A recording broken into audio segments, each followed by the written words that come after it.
Mabuhay Philippines! Welcome sa aking YouTube channel. At ito na nga ang pinag-uusapang Miss Cosmo International Preliminary Competition. At dito nga mga kamabuhay fans ay talagang tingnan natin kasi nitong mga nagdaang araw ay na-injury ang ating pambato. Na-injury si Atisa Manalo at hindi nga siya nakita sa mga iba't ibang activities ng Miss Cosmo International. Kaya nag-worry ang mga kamabuhay fans na makakapag-perform daw ba si Atisa Manalo?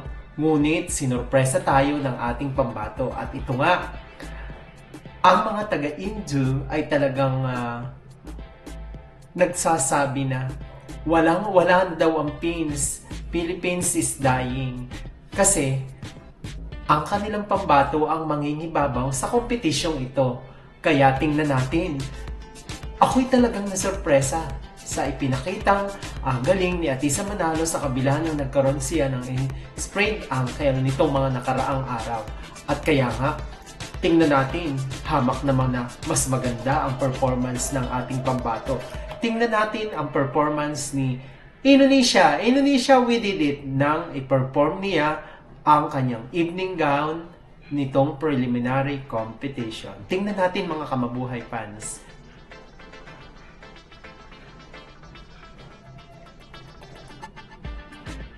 Okay.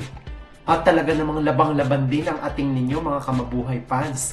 Sa project pa lang ng project, talagang ang ating ninyo ay may ibubuga. Kaya nga, doon sa evening gown, anong masasabi ninyo mga kamabuhay fans? Fit na fit ba ang kay Miss Indonesia? We did it. Tingnan natin kung sino sa dalawa ang nag-stand out. At ngayon naman ay tingnan naman natin ang evening gown ni Atisa Manalo. At nag-worry nga ako sa paglakad ng ating pambato. At tingnan natin nang lumabas ang ating pambato, naka-Oksana Pederoba gown vibes ang kanyang dating. At kitang-kita naman ninyo, hindi mo kakikitaan na talagang nagkaroon siya ng injury. At nagbagay talaga dun sa Cosmo background ang ating pambato. Bagay na bagay yung kanyang evening gown. At take note, ang evening gown niya ay katulad ng isinuot ni Oksana Pederoba nung Miss Universe 2002. Yun nga lang, ang kanya ay powdered blue, pero ang kay Oksana ay white. At may kaunting borloloy sa kanyang dibdib. O pakinggan natin.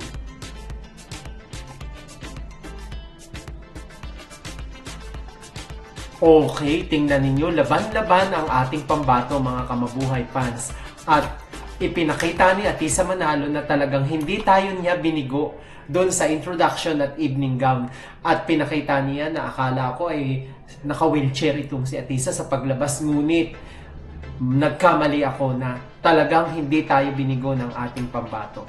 At yan, tingnan naman natin mga kamabuhay fans, ang susunod na kompetisyon ay ang swimsuit competition ni Miss Indonesia. We did it. At talaga namang laban na laban ng ating ninyo. Kanya na nga ba talaga ang corona? Siya na ba talaga ang tatanghalin? Talagang ang Indonesia ay rivalry ng Philippines. Kaya tingnan ninyo sa performance pa lamang. Wala akong masabi kay Ateng. Maganda rin naman ang katawan, pero tingnan natin kung siya ay magugustuhan ng judges, ng jury. Kaya ngayon ang paghuhukom kung siya ay makakasama sa top ng ating Miss Cosmo International. Kung anong masasabi ninyo mga kamabuhay fans? Okay ba ang performance ni Miss Indonesia? We did it? Okay, tingnan naman natin ang performance ng ating Atisa Manalo. Tingnan natin mga kamabuhay fans. Lumabas si ating nyo. At kitang-kita naman na talagang Oksana Pederoba ang datingan. Sa galawan pa lang, tingnan ninyo at talagang laban na laban ng ating nyo. Parang walang bakas ng injury ng kanyang mga paa. At talaga namang kitang-kita na talagang project na project ang ating nyo. At hindi talaga siya patatalo, hindi talaga tayo binigo ng ating pambato na si Atisa Manalo. At nung iwas-iwas niya ang kanyang escape, talagang may ibubuga.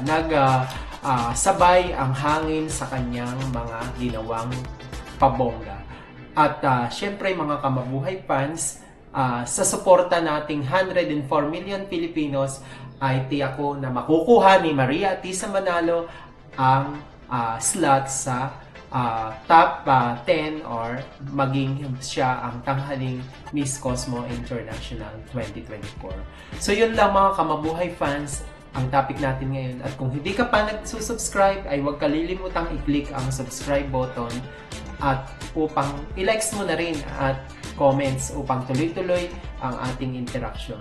So yun lang mga kamabuhay fans. Hanggang sa muli, paalam!